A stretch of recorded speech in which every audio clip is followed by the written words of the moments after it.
Do you feel like that you might be a blue avian starseed, or you have a connection to dinosaurs and dragons? I'm going to share a multidimensional chakra scan that I just did with a client in case it helps you on your journey as well. And the reason I share these is if you have similar energetics or things that have happened on your soul contracts, it will unlock something in your Akashic records. When I go into my client's chakra field, I see a construction site. And when I showed up, he made sure that I put a hard hat on myself as well, which is really funny, but appreciative of that. And basically what that was representing is that he has made a lot of changes in his life, and so he was completely reconstructing his archistructure, like his identity basically, and how his different energy bodies work. He had also made a really pivotal choice to get on this timeline, and that was for me too. Like one day I was on a vacation and I was just like so fed up. Even though I was on vacation, that was cool, but I was so fed up with the way that my reality was. I was crying on the bathroom floor saying, I will do whatever it takes to have a different life. And then I went into a super intensive dark night of the soul, but it was great on the other side. But that was a choice that I made, like, hey, I am ready to make these significant changes. Let's go. So as I'm talking to him, the construction foreman, if you will, of his energy body, he said, I got to make the ceilings higher. And I was like, for what? And he said, for the blue avians. So blue avians are a type of starseed, which he had different timelines as one. And they're very high intelligent beings, and they help with DNA and cellular restructuring. They can help you with a myriad of things like in your Akashic records, but they're really good for helping with health and repairing like your light body and your chakra system. So even if you're not blue avian yourself, like researching them and maybe channeling them or asking them for divine guidance or wisdom, or asking for a blue avian guide, they can really help you in repairing your energetic body and your physical body. So then I go to a different section and I see this rabbit, and it looks like that rabbit off of Alice in Wonderland, but not the white one, the brown one that was at the tea party with the Mad Hatter, and he was like eating this corn, and I came over and sat on a log next to him, and he was like, hey, do you want some corn too? And I was like, sure. And I told him why I was there for my client, and he said, okay, well, I need you to pass a test. And I said, okay. So this rabbit, sometimes I come across energy guardians of people's fields, and basically he was one, and he took me to this lake, and it was super, super long, like the Nile River long, okay? And he said, you have to jump twice to get over here. And I said, okay, let me make sure I'm hearing this correctly, okay? I have to jump on these stones and hit the ground 2 times, and then get to the other side and hit it a 3rd time, because sometimes it'll be tricky with these riddles. And he said, yep. And so I did it, and he was like, okay, you passed. And I'm like, what was the point? And it doesn't matter, but he was checking my magic. So he took me to this door, and it opened up, and then all of a sudden there was like this huge bright light, and I walk in, it's almost like an observatory, and there was these ridiculously high ceilings, like so high, and I saw a pterodactyl.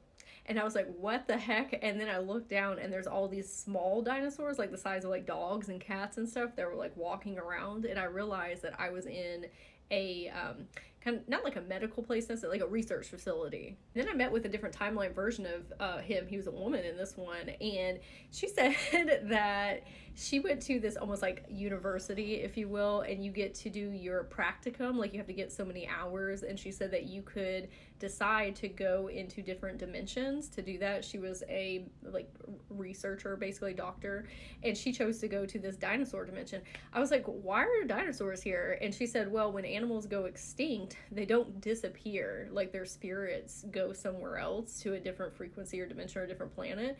She said, this is one of those places.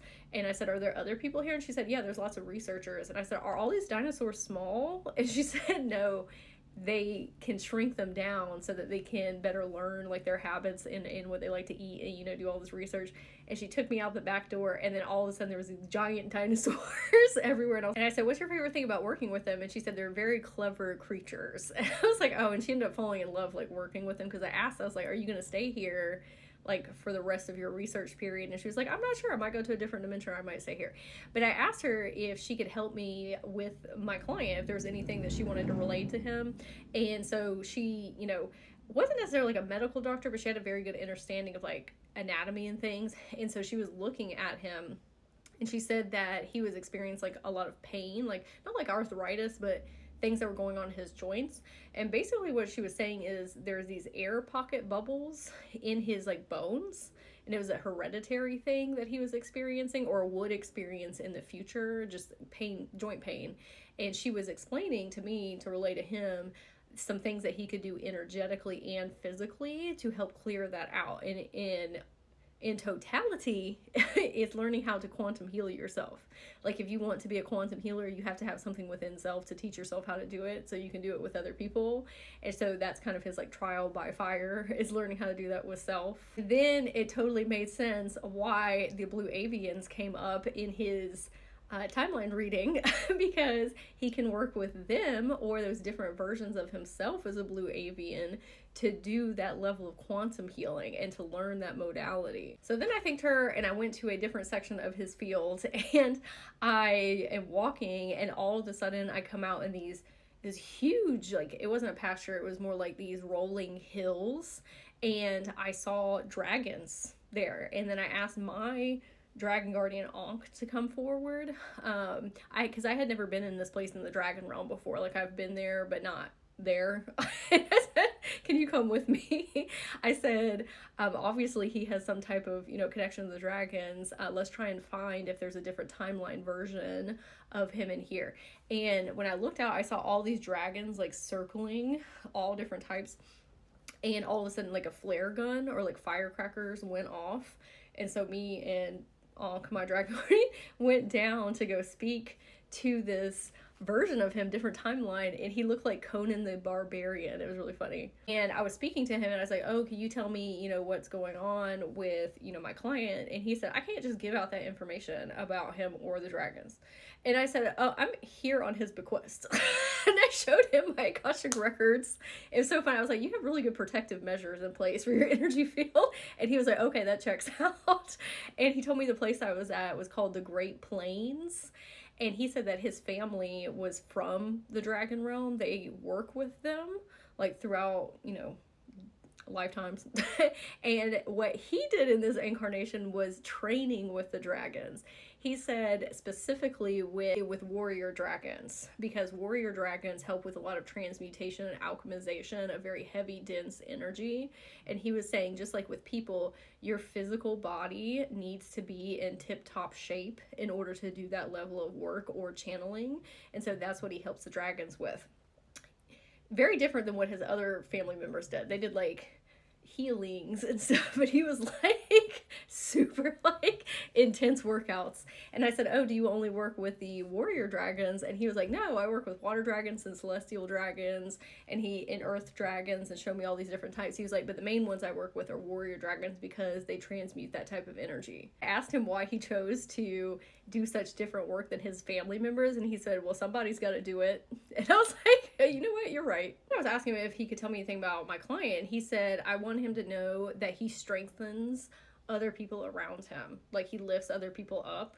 And even though it's a different type of strength training that he does, like I do with the dragons, he does it with people in his life because of how dedicated he is to his own self-growth journey and self-love journey. And it radiates out to other people and helps them strengthen themselves. And then he gave me a dragon pendant to give to my client and put over his head. And it was a dragon scale that had been like molten down basically. And it was going to help him channel the dragon energy and also speak with this different version of himself from the dragon realm. Said help him remember. So help him remember that timeline, and maybe even be a dragon healer in this lifetime. And so I would love to hear in the comments if this resonated with you, if you learned something new, and if you would like your own multidimensional chakra scan so you can understand yourself on deeper levels. You can go to my profile and click, or check the comments or the description box here below.